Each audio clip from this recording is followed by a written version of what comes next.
So, the audience doesn't know how long it's been, but it's been months, everybody. We haven't touched die in a year. No, I'm just kidding. Last time I we see played... you far too often. Yeah, totally. Um, you guys found yourselves wandering through the winding tunnels and caverns of the Underdark for a number of days. In particular, one of those days you found yourselves in a slightly lit cavern where you came across two skeletal corpses.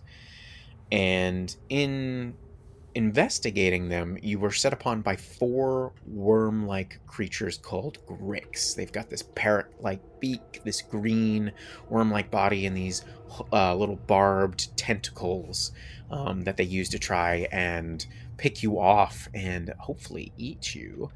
However, you guys, in a decent little battle, having to push yourselves kind of hard, you made it through, and you looted the bodies and kind of figured out which was the best way to continue. You found your path that eventually started kind of leading up gradually and continued on for another 6 days.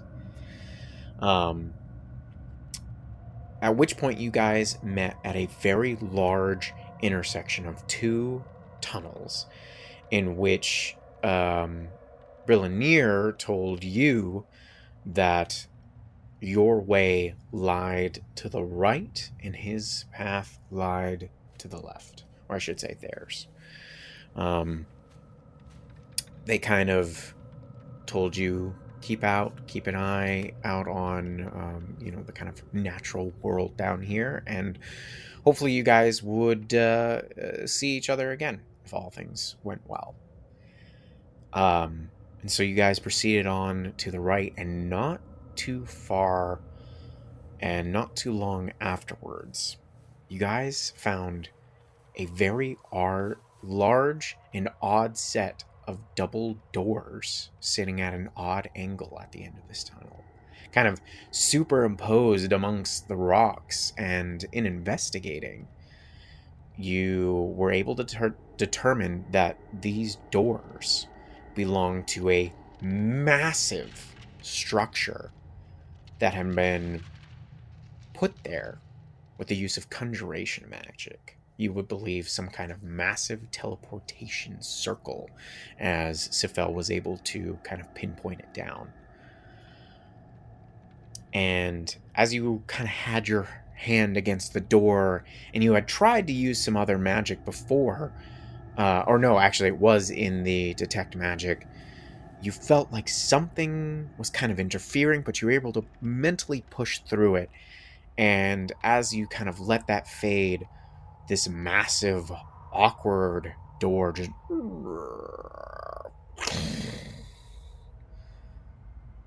fell inward.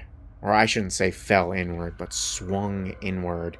And into the darkness, you could see what looked like the beginning of a large room, and in which you thought you could make out, in the bits of gray and black that your dark vision allows, bodies lying upon the floor.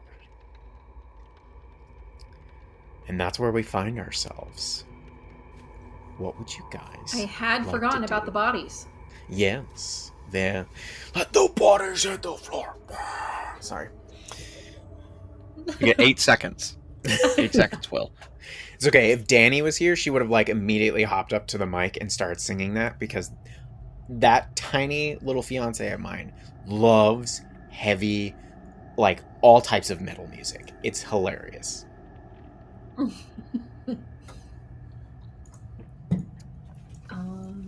right. Anyways, you guys are here. You can see into this corridor that leads into a large room, and you can very faintly make out the forms of what appear to be bodies. You're all, I almost picture you all hanging around, stacked up on top of each other, looking in what the fuck? I'm happy to go in first here. unless anyone else has any other ideas, but I think we should continue forward. I'm right behind you. Okay. I'm fine with you sacrificing your body. Yeah, Lara's gonna kind of give a glare. Well, perhaps. No, this is for the best. And Lara's just going to move forward. Thinking best of potentially talking smack on the mind flayer in the group. Yeah. Okay, I would like to kind of stealthily move forward and see if I can. Well, one, she's definitely looking at the ceiling because of those creatures from last time. But she's just going to kind of move forward and see if she can see anything moving. All right, you're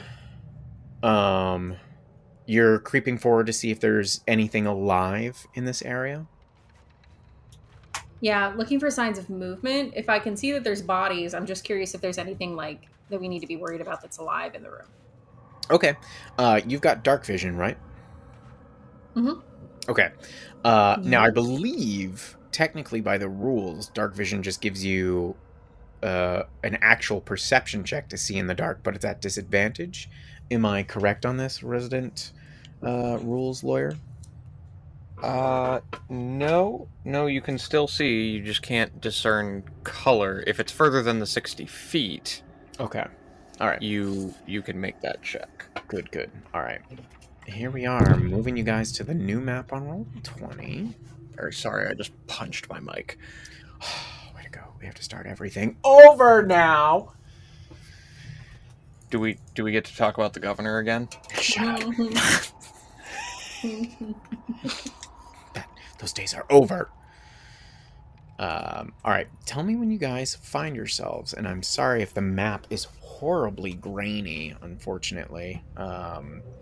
It was beautiful in my map maker, but apparently the transfer over, it didn't work out so well. Yeah, the trials of large map making. Yeah. I'm here. It looks good. Okay, so you got a good range of things. All right, I'm gonna go ahead and reveal a pretty good swath here for you, Lara. Ooh. This is what you see. You see this large, grand hall. You see that there are large stone pillars that go up to a large vaulted ceiling that reaches about 40 feet above you. You see that there's, amongst the kind of fitted stone, there's actually very nice and dust-covered tiling mixed in amongst the stonework. And as you kind of like come up through the corridor and you peer into this room, and you actually see that there's these large clumps of large red crystals that give off this slight glow that fills a little bit of the room, but not too much that it counts as like a real light source. And as you gaze about, you see that there are cobwebs, and you see skeletal forms scattered about the room, some in armor, some in raggedy old clothing, some in what appears to be no clothing. And you see far across the room what looks like a set of large double doors once again. However, what looks like a couple of statues have crumbled in front of it, making the way to those doors extremely difficult. However, go ahead and make a perception check for me.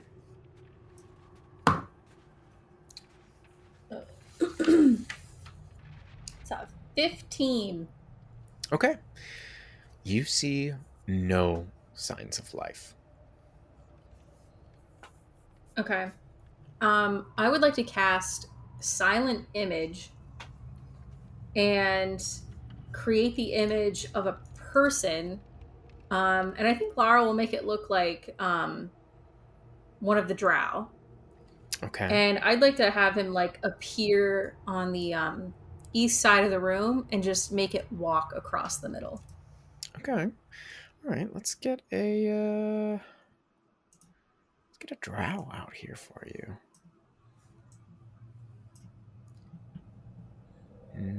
Loading. Maybe. Hello. And it says that this is purely visual, so there's no sound, smell, or anything else. Okay. But I can make it look like it's walking. All right. So you create a image of this drow, and they're just walking from right to left across this large hall or chamber, I should say. Okay. So they start making their way across. No sound. Moving. And as you watch them, I'll reveal a little bit more. You see that they come to a set of doors on the far side, and you peer back over to the other side where you kind of started them, and you see that there's another doorway leading in the other direction. But your image reaches over to this door, and do you have him do anything else? Any thoughts here? I'm not seeing any movement in the room. I feel like it's clear. I mean, yeah. I'd like to kind of see if I can take a look around too. Maybe see what happened to some of these folks. Sure. I'll slide over. And I'll move in to go forward up to the nearest skeleton, and see if I can figure out like how this person died, or perhaps how long they've been dead. Okay. Make me a medicine check. Not so bad. Yeah, it's a 19. Okay. So this particular individual that you are looking at, who's kind of near this pillar, and kind of their skeleton appears to have collapsed over on their side. You're looking them over, and there's no clear signs of trauma upon this skeletal form. You carefully peruse over the bones, and any kind of marks you see on them appear to be, I believe the term is post-mortem. So, after they died, and you see what looks like small bite marks, and you see that one of their legs, like their bones, have been broken in one spot. So something must have like stepped on this or moved over it. But you feel like something more natural in terms of like starvation or something else must have occurred that killed this particular individual. Oh, wow. It doesn't look like they died violently, but it do seem like they've been down here for a while. Do you think we should kind of explore a little bit, check this place out? Yeah, it's all clear. We're good. Okay. Nothing worrying at all. Yeah. And I will check out one of these red crystals. This red crystal, Lara, that you've gone up to investigate here, you see that it looks like it's burst through the stone that made up the floor and has kind of grown up here. It looks very similar to the kind of composition of like quartz, kind of hexagonal in shape, and it comes up, and you see deep in its center, it kind of glows with this reddish light, but towards its tips, it actually grows to kind of like a clear color, kind of translucent, I should say. And if you go ahead and make a perception check for me. Yeah. It's a 4. It's a 4. Okay. Yeah, you like kind of stare intently for a moment at this light that kind of sits within the heart of this crystalline formation, and your eyes actually kind of get that blindness when when you look at the sun for a brief moment, and it's just like that white hot dot you see, and you kind of blink your eyes, and after a minute it eventually goes away. But yeah, it's very weird. And Lara will walk away. Okay. As far as we can see right now, the north end of the room and the west end of the room seem to have openings, but the north end is blocked right now. So the north end here has had what looks like some statues and pillars kind of crumble in front of the doors. So to what would be us, the west and the eastern sides do have doorways that you could conceivably go through if you wanted. Yeah. Cool. Well, do you want to take a look around? Maybe take one of the sides and just poke around a bit? Great idea. I'll take the west. I think we should stay together, just in case. This is quite odd. I've never encountered nor heard of a human castle far below here. Have any of you? And this is Bupido, and he's kind of looking to the others, and Eldith shrugs. She's like, no, I would have no idea anyways. And Sareth shakes his head no, and Topsy and Turvy kind of actually separated. Turvy is kind of gazing at one of these crystals, and Topsy has gone over to one of the skeletons and kind of poking at the armor, and Stool's like, nope, no idea. I didn't even know things grew like this.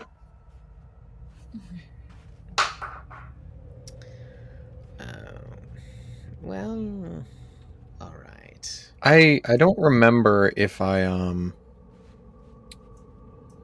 last time when we like first encountered this, if I had done a check to like try to. I know I did the identify spell to like know that this was teleported here, but is there anything I could do to try to identify architecture, to maybe a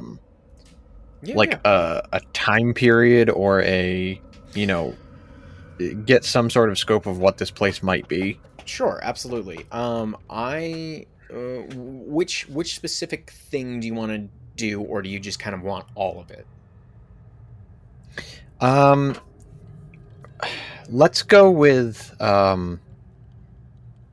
I guess I will go with history, as I am a more a learned man, and I'm more curious if if this strikes any time period or area I might be or have read up on. Absolutely. Anything like that. Go ahead and roll history. Okay. No. There's a natural 2 for a 9, but still not great. Yeah, you try to kind of like think back to both your hazy and oddly concrete, knowledgeable memories. It's kind of a thing of like when you try to picture a memory or a moment, it's very hazy, but your kind of facts and knowledge base usually comes straight to you. In this particular case, you're like, I have no idea how old this is. Clearly it's been here for a very long time. You perhaps with the help of Indigo could try to determine how long these bodies have been here based off of like the degradation of like the skeletons and stuff like that. So you guys could work together on that if you wanted to kind of help you pinpoint a little bit more knowledge on it. I mean, I'm totally, if Indigo is interested in that kind of check, I would, or if he's just more Indigo. I am strangely unfamiliar with the architecture and make of the area we find ourselves in. Could you possibly take a look at the bodies and see, perhaps, cause of death and length of their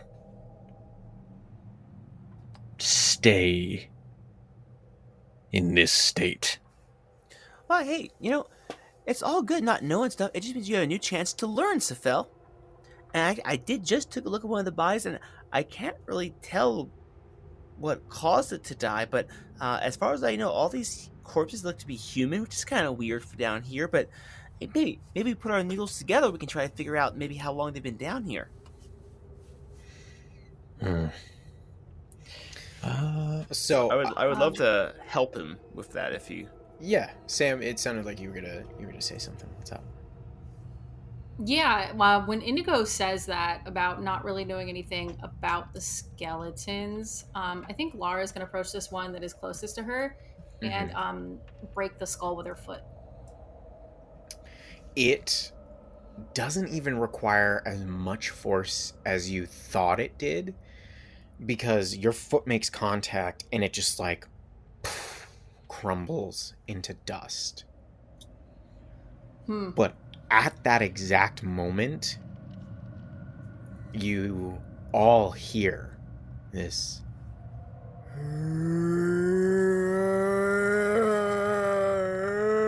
God And damn you it, see Lara. Some of the skeletons starting to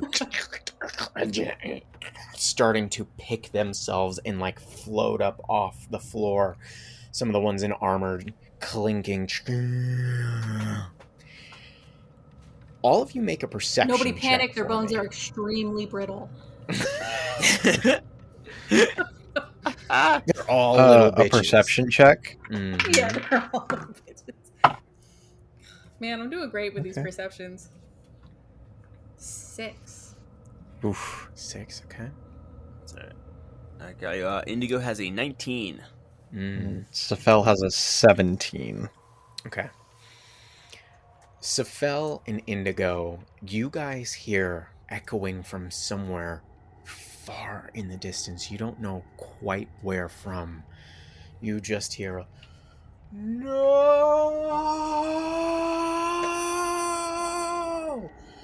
Let them rest!"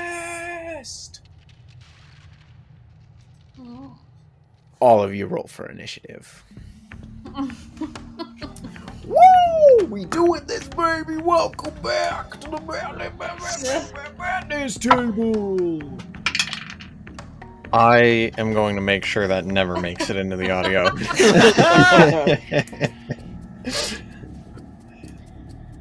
All right, Lara, what you got? I got a cheeky 7. 7. All right. I'm really knocking out these low rolls so that later on I'm really gonna kick ass. Mm-hmm. Smart. Safel? Well, Safel is already aware that he is twice as good as Lara will ever be, but let's put it in the numbers. Safel got a 14. Oh, wow. Bitch!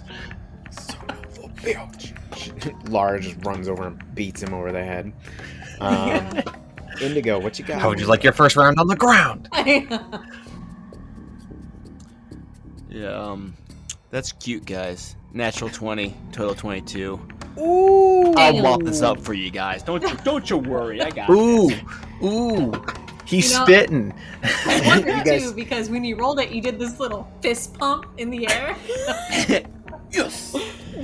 Oh man, Lara and Safel are just duking it out, and Indigo comes over and slaps their heads together and is like, amateurs.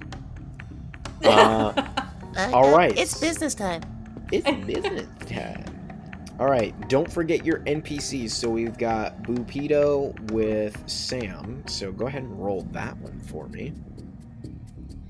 Yes, and we didn't explicitly state it, but I would have given Bupido a weapon. Okay, what Is that- weapon did you give them in the interim? Yeah, I would have given them my staff. Your staff. Okay. Bupido has my staff. All right. And that is a 2 plus Dex is 4 initiative. Okay, 4 initiative. Bupito. Getting up there. Brendan, you've got Eldith, don't you? I do.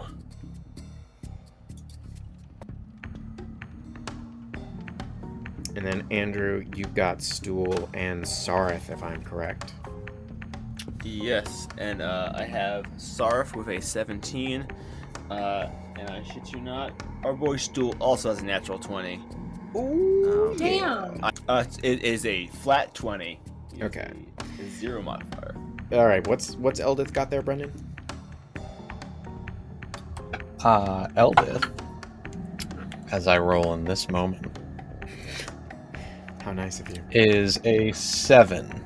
7. Ooh, boy. All right. Turvy got a 2. And Topsy got a 6. How wunderbar. Let's get them skelly boys. No joke, I just literally wrote skelly boys instead of skeletons because, my life is just winning. Alright. Believe it or not, folks, I did not pre-roll these. Alright. 2, 3.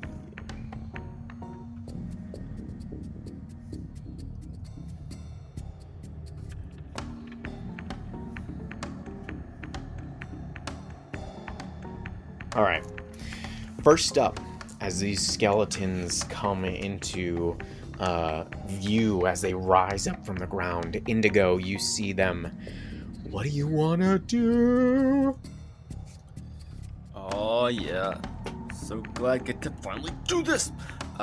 Indigo is going to step up and protectively stand in front of Stool. Mm-hmm. With a shield on one arm, he's going to clutch his hoisting with the other. That's holding up his shield hand. I need everyone to stay calm. I need you all to get away from me. And I'm going to turn undead. Yeah. It's cleric That's a- time. Is that a channel That divinity? is yes, first channel divinity, and everyone is within 30 feet. All my undead friends here, they gotta go. They have to make a wisdom save. All right. Let's see that wisdom bone. This one here, that's a 7, so I'm assuming that's a fail. Yeah, DC is 14. Okay. Wow. Let me put is there a frightened condition here? A little bit of a frightened condition. I don't see it. Where is it? What the hell's the ninja mask roll 20? You know what? I'm just gonna put that up for now. Nope, not the death symbol. He's just afraid. All right, this one to the north. Natural 2. He's frightened. All right. This one up here in the corner. Natural 17. They make it. And this one here. Wait. And my bonus. Nope, they fail as well. Okay. Okay. Alright. Just double check one thing here, folks. Just double check here. Alright, it's you said all undead have to do this, right? Yeah, everyone within 30 feet of Indigo, which is all the skeletons that I can see. Okay.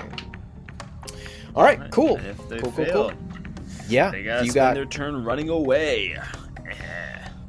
I No forgot. reaction. And Clerics. the only action they can take is dash. That's fine. That's fine. Is there It's my anything one else? thing. Is there anything else you can do on this turn? While I just get No, it's good. No. Okay. All right. Well, so what's Stool gonna do? What's our poor Myconide boy gonna do? Victory or death. How fast is Stool? Oh shit, never mind. School's movement speed is truly spectacular, and he is going to stay exactly where he is and take the dodge action. Wow, Stool coming in hot. He's a true savior, as we've all seen. A brave warrior god. Yes. Yes, truly, Stool man. All right, Sarith. Oh, I get to go all at once. I know, all three of you. Yeah, Sarith is gonna see this like skeleton like come up, like rise up, and then also get get wobbly in the knees very quickly. Mm-hmm. And he's gonna strike out with his bone short sword and take a swipe at the skeleton next to him. All right. Let's see what he can do. That's a natural one. We're out of good rolls, folks. You guys got this, right? Yeah, so Sarth swings out and it just like goes straight through the ribcage of this skeleton, and he misses. All right. Okay. That's all she wrote. That's all she wrote. Sefel, you are up. Yeah, so I've got a weird D&D bullshit question. Love it. So, always love the those. spell Bone Shard Yes. only requires skeletal remains. You're a monster. If my enemies are skeletal remains, can I throw a skeleton at another skeleton, or at least pieces of it? You can definitely throw some pieces, but it's not gonna be the whole skeleton. I'm gonna say That's that. fine. Yeah. Okay. Take his leg. Take a leg. Yeah, that's fine. I'm gonna choose this skeleton right here next to Sarth, Damn it. and I'm gonna reach out. I'm gonna whatever arm he's holding a weapon in, I'm gonna target the shoulder blade and just fling it at this dude to the left, a little bit north of Indigo. Okay. Hell yeah. Before you do that, can I have you do Okay. a Constitution saving throw, please? Oh shit. Okay. my. All right. Okay. Okay. I do have a question. Mm-hmm. Does this involve a disease or poisoning effect? Fuck no. Get out of here with that Okay. shit. I have to ask. Natural fucking 20. Oh God! Damn it! So that is Fail. a 23. Although that could have been for my attack. So Could have been. So. Yeah. you All right, saved your point. you feel this weird energy around this space here, and you guys actually notice that around the crystals you see what looks like little sparks of red lightning, just they almost come alive a little bit more as you cast this spell and you overcome this weird prevalent magic within the area, and you manage to fire off the spell. But you see the crystals almost lightened up, and this little sparks are before they fade. All right. Sefel obviously takes note of that, Mhm. and I'm going to make my ranged spell attack to have this guy over here hit his friend back here. Okay. All right. All right. That could have been so much better. Could have kept that 20. I mean, it's still a 23, but it could have been a crit. It's a hit. Shut up. Roll your damage. Whatever. Okay. Whatever. So he's gonna take. He's gonna take 5. Ooh. Okay. Perfect. Half and half. He takes 5 piercing damage and 5 necrotic damage. Right. Whatever. Yeah. So you rip out this skeleton's scapula, their shoulder blade, and it just boomerangs it across the room and almost friggin' decapitates this skeleton here. And you just hear this weird, ominous crying. I love what I do. I will say the one that just took the damage is no longer turned. I forgot about that. Thank you. Yes. How 1 minute helpful. or until they take damage. Okay, and you said you'd used bone shard, so it tore a chunk out of this guy. Can you go ahead and roll me a d4, Brendan? Sure can. That's a 4, good buddy. That's 4. Okay, so the one that you ripped the scapula off of and projected it across the room 15 feet into a skeletal friend in the north, you see that their form kind of shakes a little bit as they took some damage from that bone. Oh, hell yeah. Yeah, double whammy. Does that mean Forgot they're homebrew also, spells and a fucking cleric in the party. It's amazing, guys. Yeah. So... I mean, So the one that lost a shoulder blade is also not turned? He is no longer turned as he took damage. Yeah. shit. Thank you for keeping me. Who's fucking up now, Sfel? Don't attack the one over there. He's the one with the wobbly knees. He's our special boy. We all congratulate you, and then Oh, we're all boy. shitting on you. Yeah. Yeah. Oh, God. It's the life of a wizard. It really is. You get to do the coolest shit at everybody else's expense, including your own. All right, is that your whole To turn be there? fair, yes, that is my entire turn. Okay. But like, if we're being fair, you gave me the one enemy that I could pull this kind of spellcraft bullshit with. This wouldn't work in any other fight. No, it's very true, and I'll be honest, I totally forgot about that spell, so that's all. Yeah, that's your fault. Yeah. Well, Yeah, your best that is Spell's turn. your best buddy Eldith is up now. Oh, excellent. Okay, so Eldith is going to. I don't have control over her, but she's going to come up next to her good buddy Sarith. All right. And the one that just lost part of its scapula, she's going to pull her. She doesn't have any weapons. Fuck. Keep Nope. forgetting that. She had a rock. Yes, that is right. Well, seeing that it took some damage and seeing how easily Lara crushed the other one's skull, Eldith is going to take this rock and attempt to crush the skeleton's head in. Okay, go for it. All right. What did we have? We just had strength modifier on this one because it was Yeah, a she's not proficient with improvised improvised weapons. Okay, she does have her multi-attack, so that first one probably misses. That's a 9.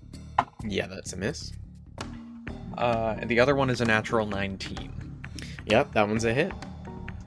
Okay, and we're just doing, what was it, D4 damage for the rock? Okay.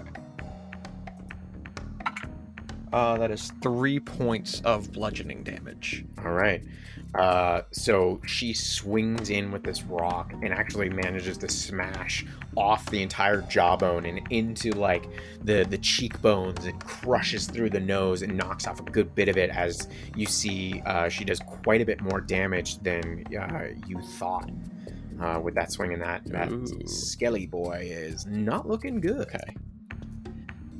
And she's going to quickly look around the room.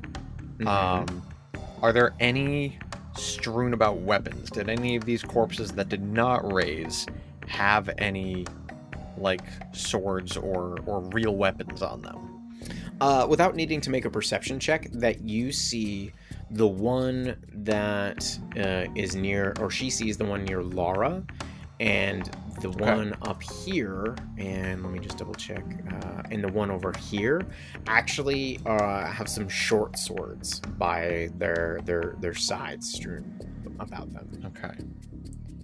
Eldith was right next to me. So 10. Okay, so she can get... So she's going to provoke... She's going to sort of look around, sort of panic, seeing that this... Like, the rock is great, but she needs a real weapon. She's going to pull away, invoking the attack of opportunity. And she's going to move to this square next to one of the skelly boys that has a short sword so she can obtain a weapon. Okay.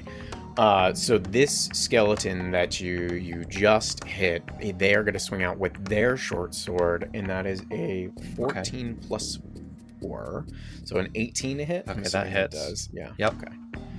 That does indeed hit. That is 7 points of piercing damage as it stabs into her, and then you kind of wanted her to go this southern path over to the skeleton, right? Yes. The one that has the short sword. Okay. As she starts moving down and like jumps between the crystals, you guys see that from the darkness, this black form reaches out and tries to claw at her. Right. Oh no. That's a what? 7. So is that a miss?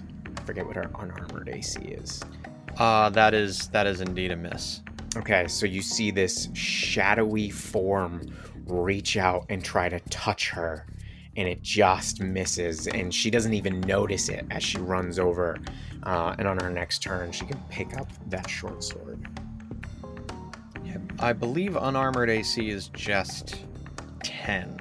I believe so too. Yeah. Unless yeah. I think the only time you get your dex bonus to it is if you are a monk or a barbarian. So yeah, I think it's just a base level 10. Okay, Lara, you are up.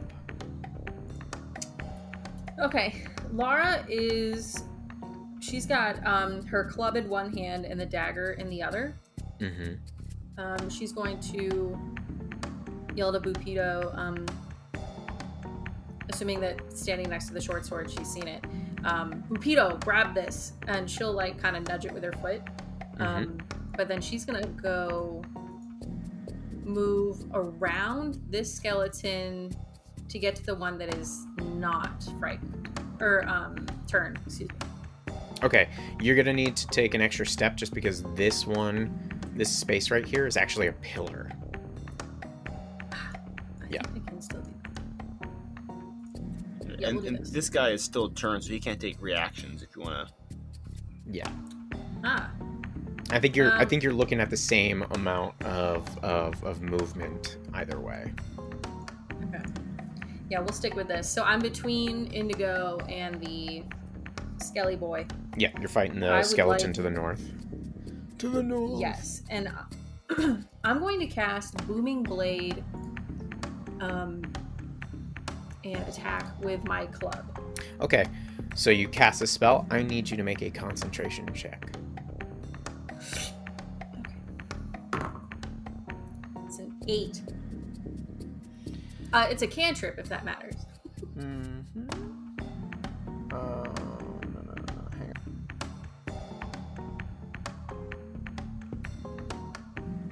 on. All right. I should have. All right. What was your D20 roll? Just the number on the D20. 7. 7. Okay. All right. You're fine. You're fine. I just needed to quickly double check a rule. All right. So you're able to cast that cantrip, and you're swinging out at the Skelly boy. Correct. Oh. That is a 18 to hit. Yeah, that's a hit. Okay, and this is going to be 1d4 damage. That's 2 damage plus 3, so it's 5. And then I'm also going to toss on my 2 thunder that I get through my patron. Mm-hmm. So 5 bludgeoning, 2 thunder. And then I would like to... she swung the club like against the side of the skeleton's head. And then her bonus action, she's going to come at it with the dagger. Okay, go for it. With the 2-weapon fighting. That's 11. Yeah, no, actually. But it doesn't matter because the reason you miss is you come around with the club and you smash into the side of the skeleton and its body as the thunder and your booming blade spell come in. Just like you just hear this as this concussive force launches the skeleton's body in pieces around the room. And that one's dead. And so, like, your dagger just comes across into empty space. You just had it in swing already. Cool. That's it for Lara. All right. Oh, look at you guys just clearing up house. This is going really well, guys. You know what? This is going really well. I'm proud of you guys. That's not suspicious at That is all. only what a DM says when he's just about to murder you all. You're a little too happy about it. Yeah. You know what? Maybe. We'll see, because it's the Skelly Suspicion Boy grows. turns. So this one, he's going to start running, and because you guys have to, like, engage in a fight first to be able to take an opportunity attack, right? Because Topsy hasn't gone, he doesn't get a free swing. Or does he? I forget. No, he does. Okay.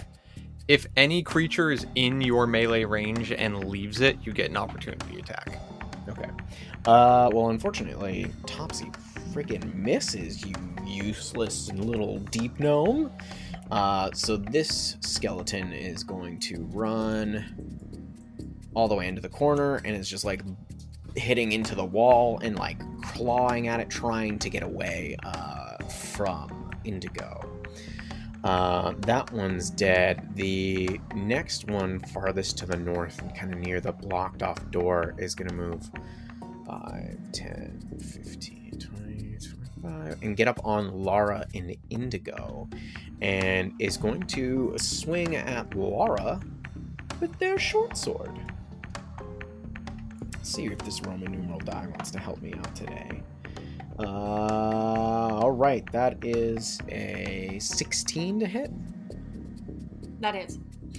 Yes. Alright, you take 4 points of damage as it stabs into your side. And that is their turn. This one is going to... I would like to take a reaction Oh, shit. Yep. and cast Hellish Rebuke. Okay. Roll a d20 for me. Knew that was coming. Mm-hmm. Oh, it fell on the floor. Hold on. Fuck, where'd it go? It's gone! It's gone! I'm gonna re-roll it because I didn't look at it. Tell him it was a 20. Tell him it was a 20. Well, this is a 19. Alright, you are fine. Flat. Cast away. I got it. She's got to be modest. Yeah, this is fine. It's Okay, fine. It's so fine. and then they have to make a dex saving throw. Well, they're totally gonna pass that. Like, come on, that's a natural 6. No, they don't. Okay, cool. So that's gonna be 2d10 fire. Jeez, crow. 2 OP. That is 15 fire damage. Yeah, describe your friggin' kill. Yeah, so it's fire damage, but it's that blue lightning kind of thing that shoots out. And I imagine that this is gonna kind of wrap around the skeleton and just like cinder, like just like dissolve it into ash. Nice. Yeah, so it stabs you, and I imagine you kind of like, you're like, ugh, and then you glare at it, and this lightning / blue flame just like carries up the short sword and just envelops it and turns it into dust. The old armor clanging to the ground. Well, these guys were fun while they friggin' lasted. Alright, this skeleton's gonna move over. Actually, he doesn't even need to. And he's going to stab at Sarith. No, not Brave Sarith. I can't catch a break. That's a natural 2. Miss. Miss. You skelly boys suck. Alright, jeez. That's it for the skeletons. It is now Topsy's turn. Topsy kind of like looks at you all, kind of like confused, and then just kind of like runs all the way over to the skeleton and like clawing at the wall, and he's going to try and punch at it. Natural 19. WTF. God dang it. Coming through in the clutch. And they do, jeez, a measly 4 points of damage. Okay. Alright, that's fine. I can hit myself just fine. Alright, so we've got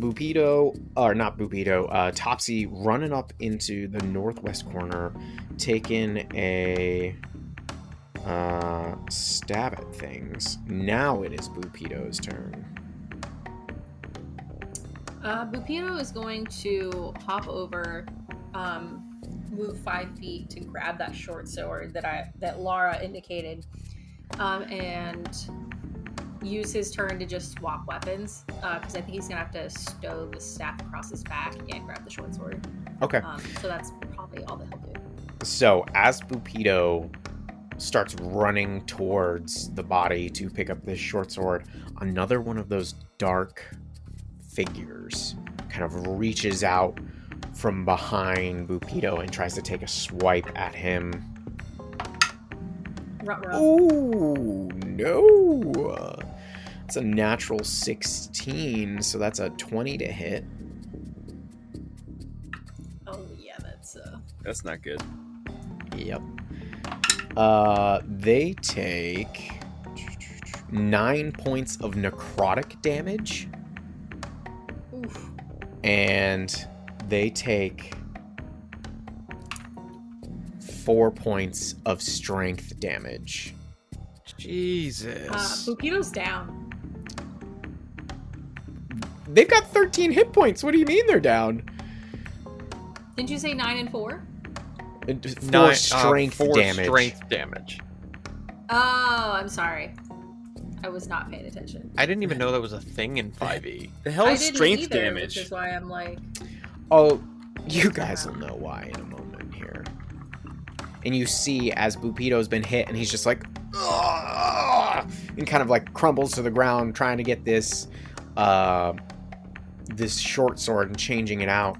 You see these forms starting to draw out from the shadows, all about you.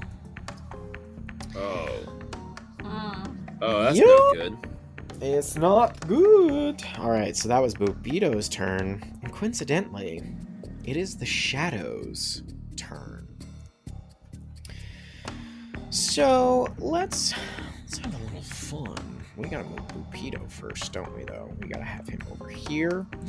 So, the first one here is going to swing... it's gonna swing out at Turvy. Hits, does 8 points of necrotic damage. And you see Turvy's just getting pretty beat there. And then they're going to take 3 points of strength damage. And you can see their muscles kind of start to atrophy as this shadow reaches into their body, and just you can see it pulls out wisps of what looks like this white kind of energy. If I had to describe these creatures, they basically look like Dementors, but of complete shadow. Okay.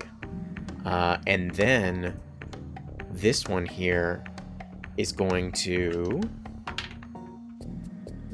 You see it just disappear from your view as it slinks back into the shadows. And then this one over here by Bupido is going to actually leave him, seeing his form kind of start to fall and flutter upon the ground. Bupido is going to get an attack of opportunity as the shadow leaves their area. Let's go ahead and swing with that short sword. Sorry, I was talking while muted. He got a 5 to hit. Yeah, that's a miss. Oof. All right. So then it is going to move over here and is going to reach out at you, Indigo. I don't like that at all. That's a 15 to hit. That is the AC. That's a hit. All right. You take. Oh, where'd my dice go? You take 5 and 1. What's that? You take 8 points of necrotic damage. Oof. And your strength is reduced by 2. Okay. And then, using their bonus action. They can't. You see them try to kind of like fade into the shadows, but they kind of can't seem to blend in just enough so you're able to still see them. And then this one here, right behind Sifel, I picture it just like drawing up behind him, its fingers and arms reaching up and over. It's going to swing at you. Ooh, but this might not be good. Let's double check that to hit. That's a 16. I cast shield. Okay. All right, And that does not hit. You are able to bounce it off the shield, kind of like a very interesting spell from... Oh, wait! Roll that d20 for me. I almost forgot. You sly, slick boy. Okay, that is an 8. I don't add anything to it, correct? No. Because I've figured out how to correct myself here. Just an 8. Yes. Well, actually, what's the field of magic? Or school of magic, I should say. It would be abjuration for a shield. All right, yeah, you're fine. Whatever. My attacks miss. Gross. Gross. Oh, I'm so sorry that I don't have to take your stupid homebrew damage. This isn't homebrew. This is a very early monster, actually, from the manual. Really?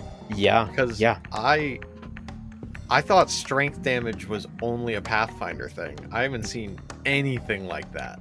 Nope. This is literally called a creature called a shadow. And if they... That's terrifying. Yeah, let me just really nail it home how fucking dangerous these things are for you guys. They've got a little thing called strength drain.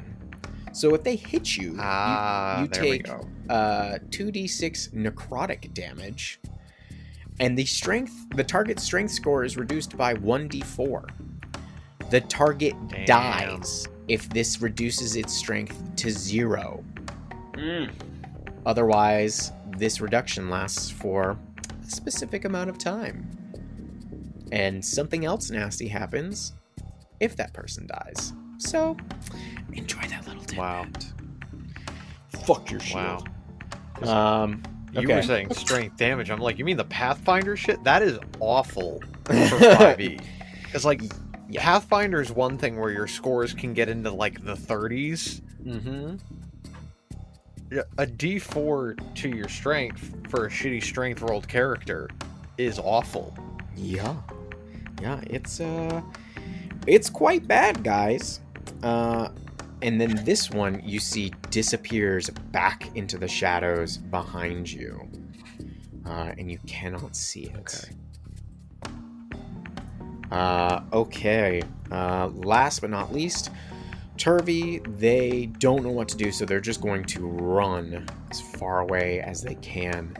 And we are now back at the top of the order. Indigo, what do you want to do? This shadow stands beside you. Most of the skeletons are gone. I do not enjoy their proximity. Just gonna, again, grab my holy symbol, just a quick, Toro, protect us. And I'm gonna go for a sacred flame with the one right on top of me. Okay. What school of magic is that? I believe that is evocation. Yes, evocation. Okay. Roll a d20 for me. No bonuses. 11. Okay, you're all right. You managed to launch this spell off. Do you have Dex disadvantage save for because the you're whiskey 5 boy. feet with the spell, and that counts as a ranged attack, or it's a dex save on my part? It's a dex save, yeah. Okay, all right. That's a 9. So I'm assuming that's no good. Yes, that's a hit then. And 6 points of radiant to our friend. Ooh, so you hit it with this sacred flame, and you actually watch it actually catch fire with this radiant damage, and it's just kind of silent scream as it's like clawing at itself, and like you can see what looks like a skull's mouth opening behind this like dark, almost fabric-like feature covering its face as you light it up very, very badly. You think you harmed it way more than you thought you did. Oh, wow. Ow. Sorry, but also... Oh, not that sorry. And then with my bonus action, I'm going to attempt a quick heal on myself. I'm going to try to healing word myself. Okay, roll that d20. 16. Okay, you're all right. Cool. And that is a 5 points to myself, but I don't want to die. So that yes. will help. It's a good thing to not want to have happen. All right, Stool and your boy Sarith are up next, so go ahead and take those turns. All right.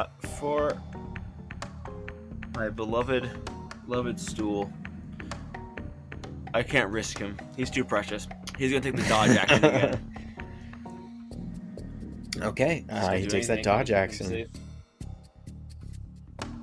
Laura's standing there like, Stool, get in the fight! No, No, Laura, don't you understand? He's the key! Safel is plotting how easy it would be to kill him in our sleep. Mm-hmm. And then over here, Sarif, unfortunately unaided by Stool, is going to attack this skeleton right in front of him. That bone short sword. Going for the bone daddy. All right, perfect. That is a dirty 20. Yeah, that's a hit. All right. That is 7 points of piercing damage. All right, you stab into it, and you manage to get up through the skull, and it just crumples. The body just crashes to the floor as the skull stays pierced upon the bone blade. You have killed the skeleton. Awesome. Cool. Then I'm gonna have him step up next to Safel then. Okay. Since that is our Right here? frail squiddy boy. Okay. Yeah. Well, I take great offense to that. we. Oh well. There's more. You see. Let's see here. Nope, that's not the button I want. You see from the darkness that shadow appear and take a swipe at him. Ooh, that's a natural 17. So that's a that's gonna 21 to hit. Yikes, that's 9 points of necrotic damage. And Still 3 points of strength damage. Alright. Okie dokie. Safel, you are up. Okay. I was hoping that a shadow would reveal itself to me. I mean, there's the one next to Indigo, but fuck him. Jesus. Teamwork. This one right in... Actually, while I have the time to do so, I am going to try to move myself back to the wall to give myself a little bit more cover. and then Okay. I'm going to take a shot at the shade that is up in Sarth's business with a celestial burst. Well, before you do that, we gotta resolve a little something, because a Yeah, shadow I fucking appears know. and Oh, shit. swings as you move. That's not what I thought at all. 15. That is a 19 to hit. Yep, even if I wanted to shield, that would hit. Oh, you take 10 points of necrotic damage. And you go fuck yourself. Ow. And you, Ow. oh no. Damn. Oh no. How much strength does Sefel have? Sefel has a 10 strength. It just went down to 6. Oof. Oof. Yikes. Okay. Oh, God. Yeah, so now he is actually, like, frail again. Like, he didn't look as frail in Mind Flayer form as he did in Old Man form, and now his, like, arms have shriveled a little bit, Yeah. and he, like, sucks into himself. It's okay. horrible, nasty shit. That changes my target then. Because I feel the swipe and this energy literally sapped out of my body. And he just reactionary, like, spins around and throws out a hand and launches this celestial burst at the shade that reappeared and attacked him. Okay. So- what school of magic? It is an Assuming evocation cantrip. Okay, I will you're fine. roll the d20. Thank you. Okay, alright. I rolled a 5, but Okay, you're did fine. you say I'm okay? Yep. Okay. Alright, then for the attack, 14? That is a hit. Okay, alright. So that is going to do, because it is a creature, stupid ass homebrew spells, it does 3 points of radiant damage. Okay, yeah, you hit it and you see it start to get that kind of burn, like crawl all over its body. It's doing that silent shriek again, that screaming, and you almost swear, Sefel, that you hear screams and yelling from somewhere deeper within this place as you did that. Jesus Christ. Okay, is that your whole turn, or you got more? No, that is my whole turn and nothing but the turn. All right, well, have Eldith go, because she's up now. Yes. Now armed with short sword in hand, she is going to see this shade that is... She looks at the shade attacking Sefel and sort of looks back and forth, as having sort of a struggle of whether to help the drow or the mind flayer. It's a tough choice. She is... I'm gonna roll a die for her behind the scenes. Okay, she's gonna help Sarth. So she's gonna move right up into... She's gonna give one last glance at Sefel, and then she's going to move up next to Sarth and swing twice with her short sword. That finally gets a bonus to an attack. Woo! Natural 17 for a 21. Okay. Let me just double check something. No. Yep. Yeah. Okay. Go ahead. Yep. You hit. Okay. That is 6 points of piercing damage. She slashes through, and you just see it like cut through, like there's nothing there, and the shadow kind of like reform a little bit. You feel like she didn't really affect it that much. Okay. Not much isn't not at all. So she's gonna do it again for a 18 to hit, which That I is a believe hit. hits. Okay. For another 4 points of piercing damage. Okay. Yeah, once again, she cuts through and just doesn't feel like she's truly affecting it. The shadow just Okay. gliding And in she front of her. is... She just moved 30 What feet would a to get up there. Yeah, a perception check would be an action, right? It's free. I'll give it to you for free. Okay. So she's going to use her keen hearing ability as a scout to make a perception check, catching a little bit of those, those screams from deeper in. She's going to do a perception check to try to lock into the direction that those screams are coming from. Sure. Okay. Okay. So I get advantage on this check. I don't think I'm going to need it. Ooh, yeah, she has got a spicy perception score. That is a 23 total. She feels like they're coming from the north beyond these doors. These blocked off doors. Okay. That figures. Alright, cool. She's just going to take note of that and then turn back to the shadow in a guarded stance. Obviously not mechanically guarded, just... Not mechanically, but I get you.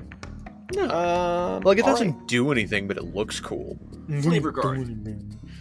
Laura, you're up. Watching all of this, the shadows kind of not taking any much physical damage. Are you metagaming? Laura's going to look at Indigo. Are you metagaming on me? How dare you? I'm just kidding. Well, I mean, I saw it, right? Laura's going to turn to Indigo and just say, I guess she'll kind of shout it out.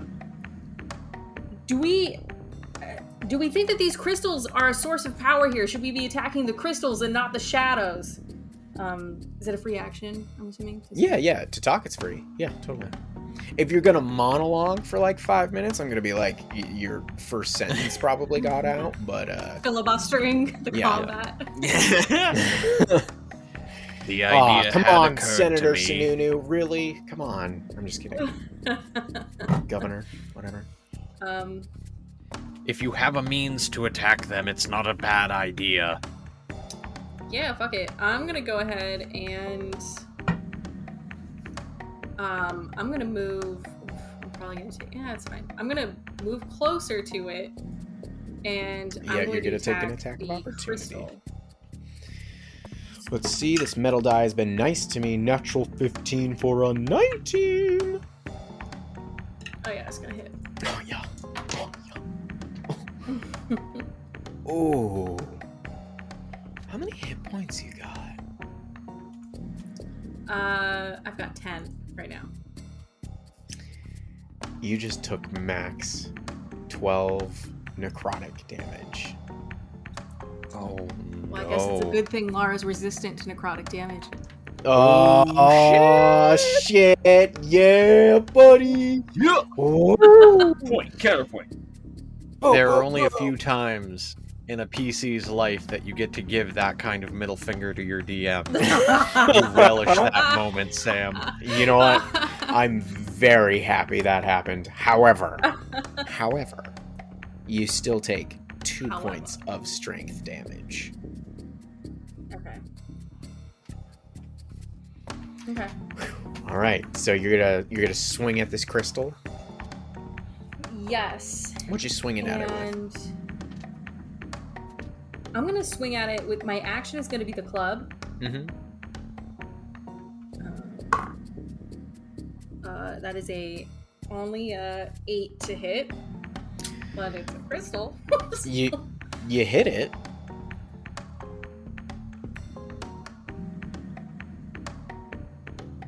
Oh no. Oh, if you said something, we didn't hear it. Oh, I said you hit it. Oh, I didn't hear it. Oh, cool. Swing and a miss. Okay, so then, yeah. All right, so the club is gonna do 7 bludgeoning. I'm gonna tack on the 2 thunder. Mm-hmm. And then Laura's going to also bonus action, 2 weapon fighting, try to hit it with the dagger as well. Okay. And that's a 9 to hit. You hit. So that's another 2 piercing with the dagger. Okay. So you launch this attack at this not quite as large crystal formation as the one you were looking at before, but this one appears a little more solid. You come in with the club, you hit it, and that lightning actually like goes in as you make contact, and you see a small crack start to form in the crystal, and it travels down into it, and you see that light, that red energy in there start to warp a little bit, and that electricity you sent down in changes it into kind of like this white light inside, and then all of a sudden shoots back out at you, and you take 2 points of electric damage or lightning damage. Oof. And then you swing in with the dagger, and I'll say, like, you hit with the club, you make this crack, it sends that energy in, you stab with the dagger into it, and all of a sudden that energy just travels back out through the dagger and into you. However, the thing you notice is that crystal no longer glows red. It actually has no color inside of it. It just sits there now, this muted clear.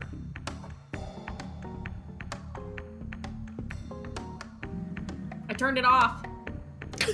I turned the light off, guys. Look at me. Good job, I think. I don't know. But that's it. For Lara. Alrighty then. Well, my one remaining Skelly boy gets to go. Some fucking good he'll be. Well, he did get attacked, so he's no longer frightened. So he's going to turn on Topsy, and he's going to swing with a short sword. Ooh, natural 19. So you guys hear this light scream.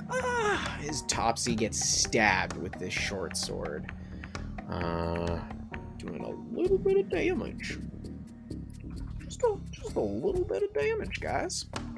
Alright, that is their turn. Now it is... Oh, it's actually Topsy's. Look at that. I got a little bit of the initiative order wrong last time. So Topsy's going to go and is going to punch this sucker right back. If she can. Natural 20! Nice. Yeah. But two ones on the dice. But, however, they are vulnerable to bludgeoning, and with that, it's still standing, but you just see her bust out most of the chest cavity on the skeleton in the corner, and it's just hardly holding itself upwards as she busted into it. Alright, now that I have my initiative fixed again, it's the Shadow's turn. This one here right next to you, Indigo, it's going to reach out and strike. I hate that. No fears, though, because that's a natural 1. Yes. Damn it. This one here... Ooh... 4 options here. Indigo, Eldith, Sareth, or Stool. Oh my Anything but gosh! Stool. I'm gonna do a Monster. 1d4. 1 is Stool, 2 is Indigo, 3 is Eldith, 4 is Sareth. Here we go. Stool. It's a 3. It's Eldith. Damn. Oh, that's out of the box. 13 plus that's 17 to hit. Oh yeah. I did want to make a correction because my dumbass was in the heat of battle and forgot a very basic rule. Base AC for any player or any character is 10 plus your dexterity bonus. Some classes that have the unarmored defense feature Barbarian get to add their constitution bonus to that as well. Okay. But standard is 10 plus your dex, so her unarmored AC is a little bit higher than we previously thought. Okay. Well, she takes 6 points of necrotic damage Okay. and 3 points of strength damage. Okay. How's she looking so on keep strength? me honest. She's at a -1 right now. Okay, so she's got a little bit left in her. A little bit left. Yep. Oh, I forgot to do the bonus actions of this guy. So let's see. This guy's gonna try and slink back into the shadows. Oh yeah, yeah, he does. He does. And they are going to.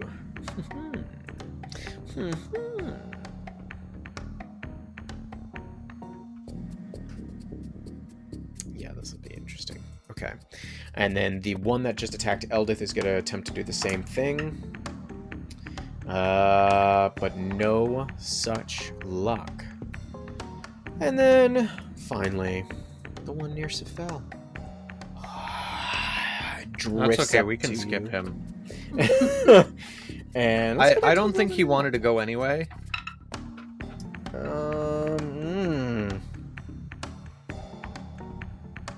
Does a 16 hit you?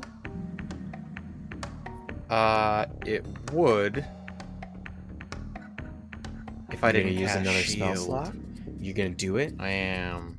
Roll that I d20. am. It's gonna happen. It's gonna happen. Okay, that is a 13. All right, you're fine. God damn it. Okay. I feel like this is a super fucking cool. Yeah, I feel like this is a super cool thing for very specific spells, and we just haven't given him the satisfaction. It's fine. It'll happen when it happens, I guess. This one attempts to slink back into the shadows, but no luck. All right. Bupido is now up.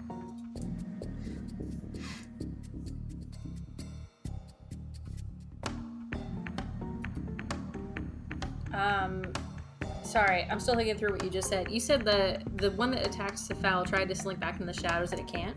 Yeah. Yeah, the one next to Eldith did the same. They both tried but weren't able to for whatever reason. Yeah, you see them every time they like reach out and strike at you, they like stretch from the darkness that envelops most of this room.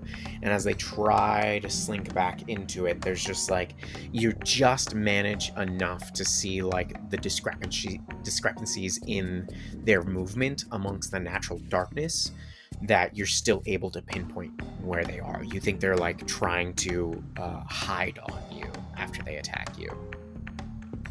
Okay. Interesting.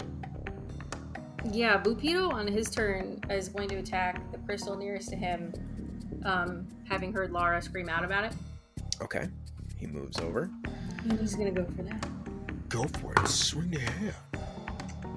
That is an...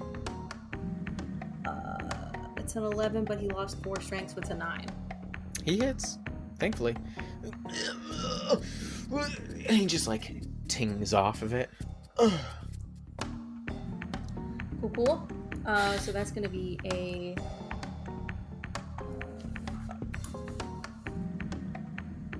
Sorry. Keep this weapon straight. Short sword should be a d6. Yeah, so that's 6 damage. Okay.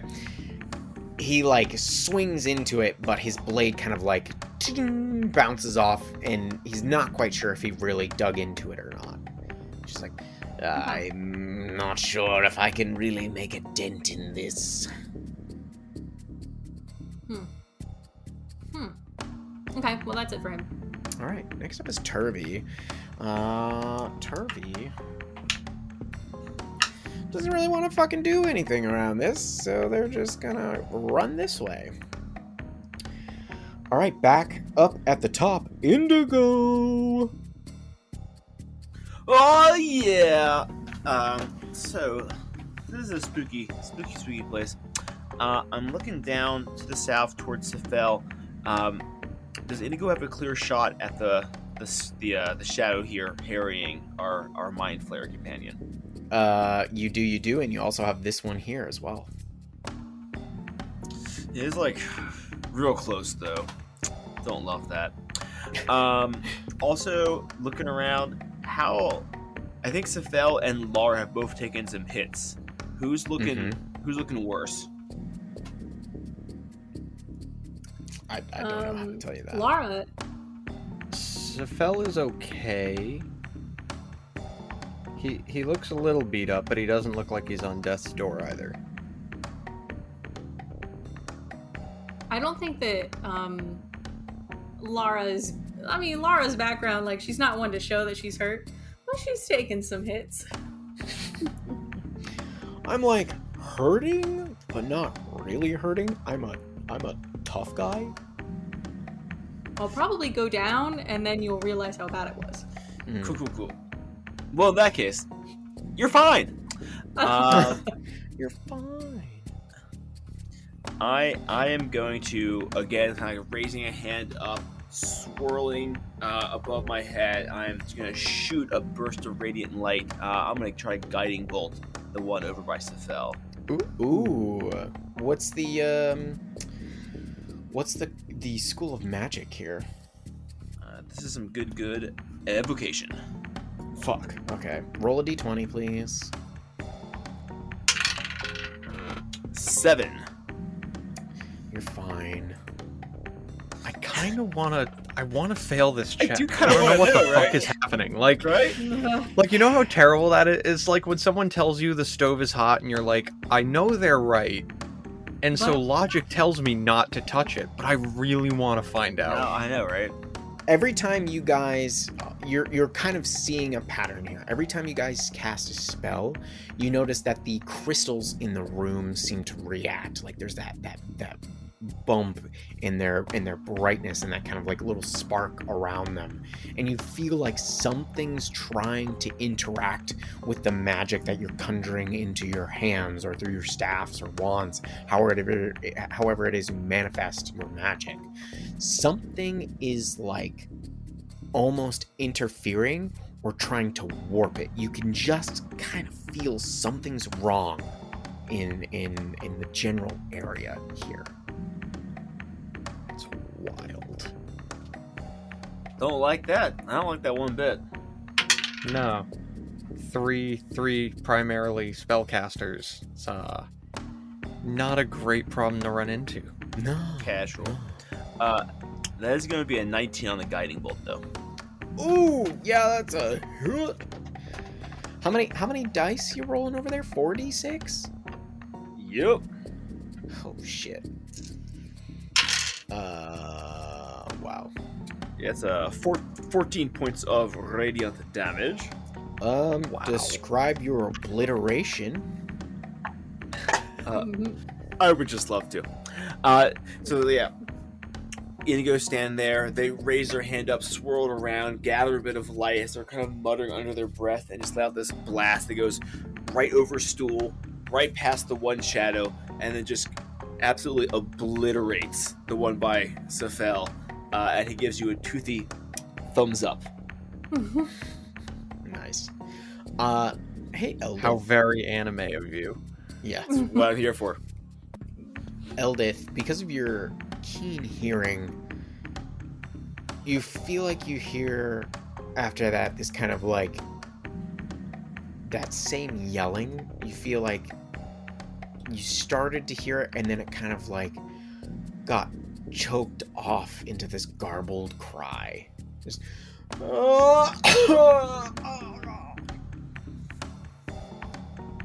interesting. all right, At any particular point, like when a crystal was struck, like when an attack happened, as that was shadow there was obliterated, she heard that. Oh, that's weird. All right, Indigo, is that your turn? Yes, that's all Indigo gonna do. All right, well, you got Stool and Sarith. What these boys gonna do? Stool is just so brave. He is braver than anyone gives him credit for. And in this Absolutely. moment, when the chips are truly down, he's gonna take the help action. Oh, And fuck. a sweet seraph in his attack. I'm I'm loving it. Just yes, I imagine like teamwork. just like some spore clouds go out, and the shadow's like. What is And then this Saraf's fungi gonna on make me? uncanny. Alright, and he's gonna make Saraf is gonna make an attack with the short sword. Good thing we had advantage there. It's not pretty. That is a 13. That is a hit. Booyah! Yes. Oh, yes. Alright, and that is 7 points of piercing from our boy Seraph.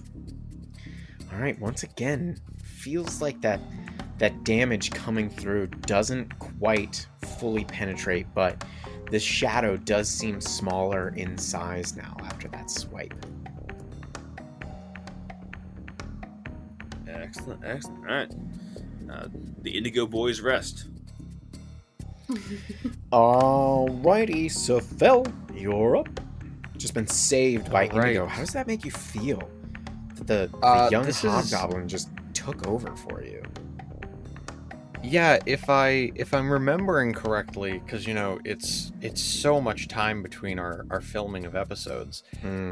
This is not the first time this has happened. This actually, I believe, is the second battle where Indigo has saved Sephel's sorry ass, You did right. and Sephel is,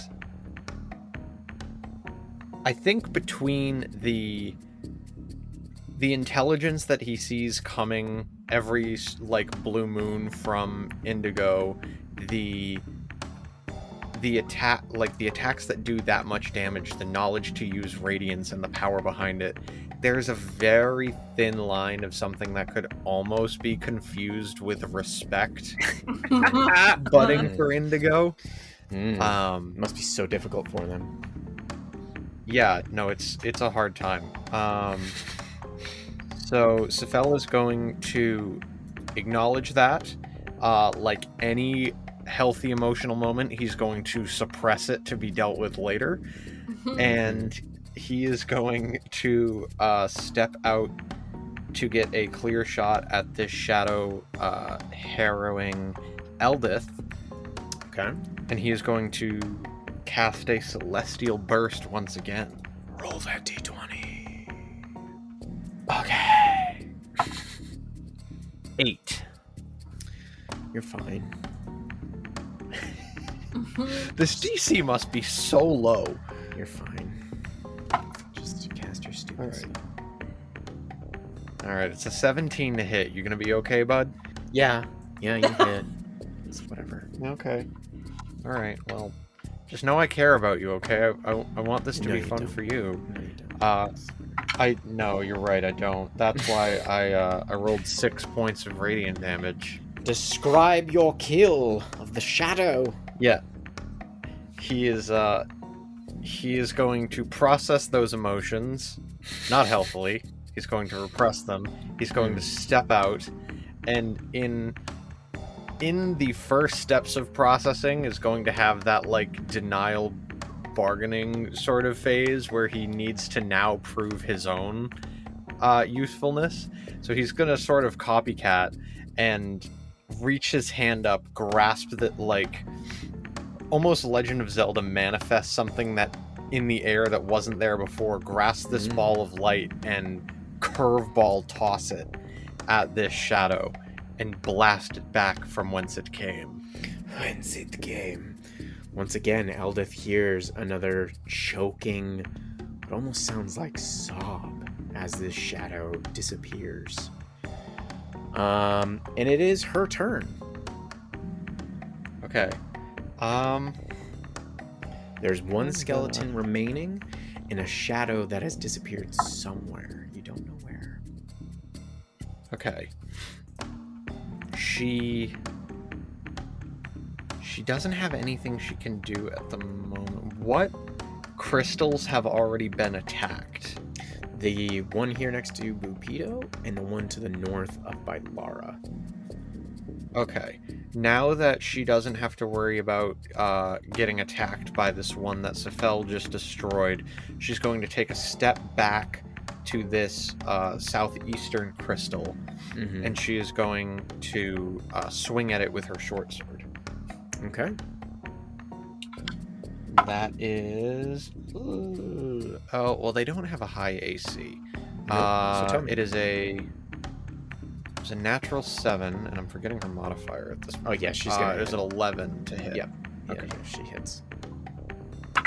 All right. Minimum damage for 3 points of piercing damage. Yeah, she like stabs into it, and she doesn't even like leave a scratch. She just ting, right off the crystal. Okay. She's going to try once again. Actually, can she... She's leaving the short sword in her main hand. She's going to pull the rock that she had in her offhand. Okay. And she's going to see if she can maybe crack it with that. Yeah, she's go for it. she's assuming that maybe trying to stab a stone isn't the best idea. Maybe not. So, okay. I do need to account for the fact that her modifier is lower. So that is an 11. So that hits, right? Yep. Okay. Yeah, very, very low AC on this. Okay. 2 points of bludgeoning damage then. Yeah, she actually manages to hit it, and you hear this as a very small crack starts to form, and that energy, that red kind of light inside of it, actually kind of crawls up like smoke within the crystal and reaches into that crack and just starts to kind of like dissipate out of it, and gradually that light just leaves that crystal, and it is now kind of that muted, clear look. Okay. She didn't take any of the... No, like, electricity damage from striking it or anything like that? Nope. Okay. Odd and spoopy, ain't it? Anyways, it's Topsy's turn. She's going to strike. There's no out. consistency. There's no fucking consistency. Well, you just don't understand. Alright. That's just acceptable. She hits the skeleton, and she's just like in the corner. Boom, boom, boom, boom. You hear this snapping and smashing of bones as she destroys the skeleton, and then she just starts sprinting backwards, crying out for Turvey. She can't actually see him. And Turvey is going to stay where they are, hiding behind that column over there. And it's now the Shadow's turn. The last remaining Shadow is going to pop back up. He's going to swing at Sarith. Ooh. Uh-oh. Fuck. That's a natural 20. Ooh. Oh, no. That was does nice not knowing bode you. well. That's a lot of damage. Ooh. Oh. Start to...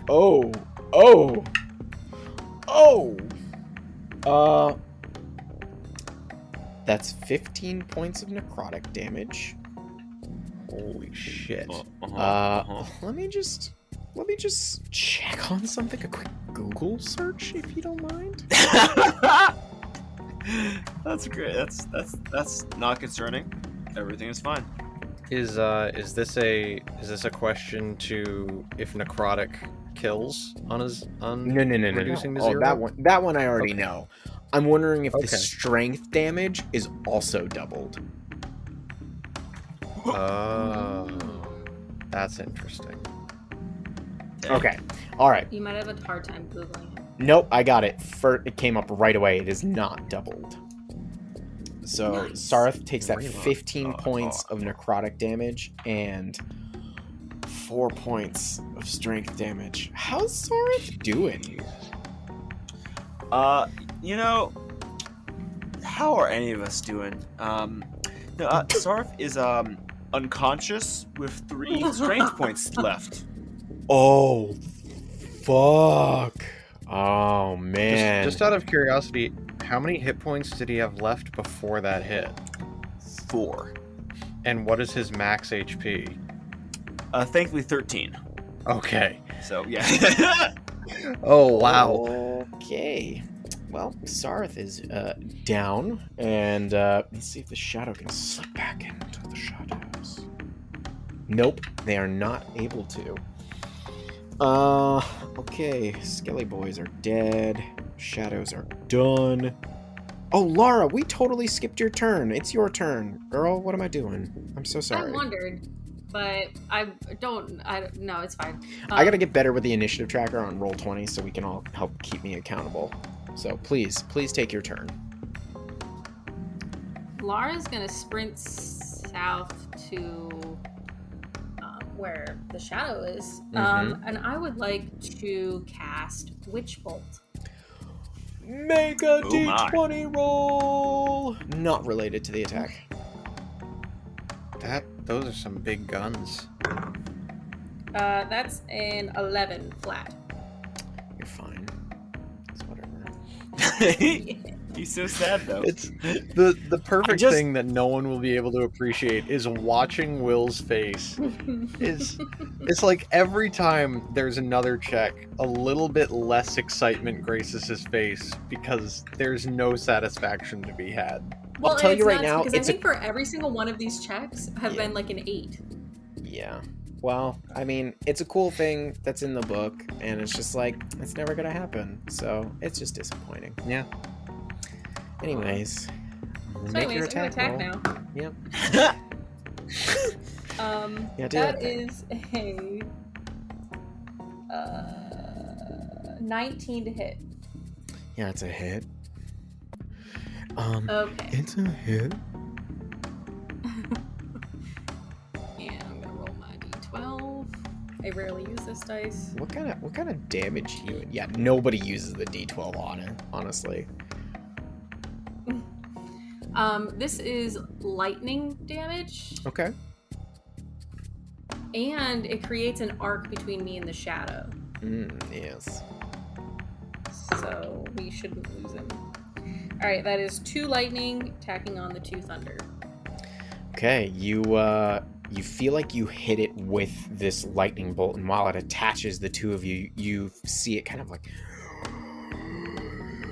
turn towards you, and it doesn't look like it really affected it by much. Yeah. Interesting. Alright, well, it's Bupido's turn. Okay, Bupido will return to his job of smacking the crystal.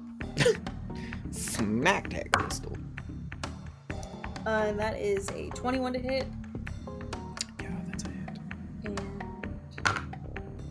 that is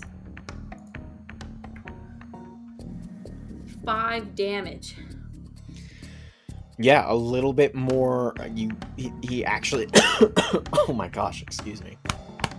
He manages to actually get a nick in, and as well, that wispy energy comes and crawls out, and eventually that crystal loses that red light. But no lightning comes up and hits it.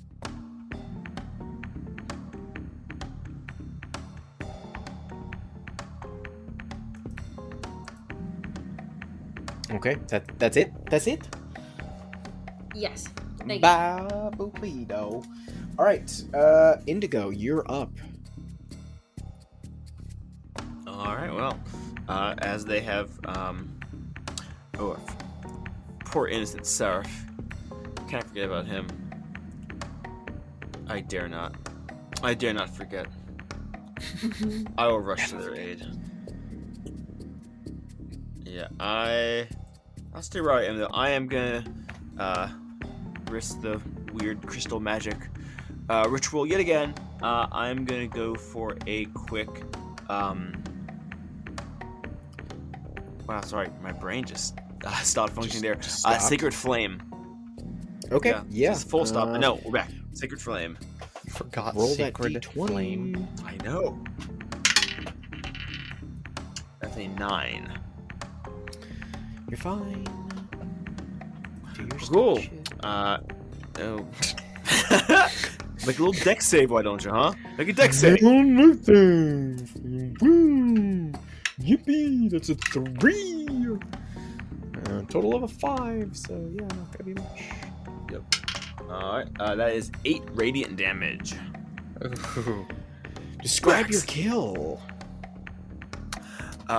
Indigo is, seeing Sarah from the ground, like wants to get through it quick, almost like absent-mindedly, it just like flicks their hand up, opening a small, kind of fissure in the rock beneath, and a jet of white fire just licks up and just burns away. One last silent scream from the shadow. Sick.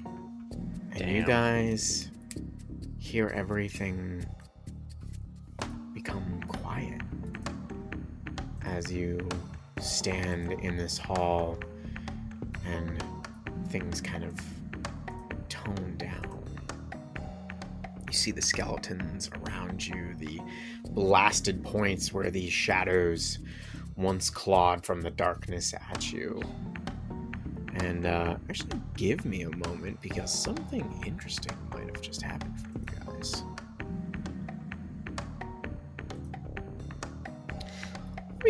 Let me just check that XP. Aw, shit. Ooh. I think Ooh. it done doed it. Y'all are level fucking 3. We're level 3. Level That's 3, exciting. motherfuckers. You all earned just enough to reach level 3. And Laura, as you are this connection fades from the two of you, and this like exhaustion comes over you. You kind of like step back a bit, and you actually bump up against the crystal. And as you feel slightly stronger for a moment, having come through this odd experience, you touch this crystal, and there's like this shock that runs through you up your back, and you get like a flash, and you feel some presence almost calling out to you deep beneath your feet. And you know without a shadow of a doubt that whatever called out to you, you have to find it. You feel an inexplicable bond between you. And that's where we'll leave it today.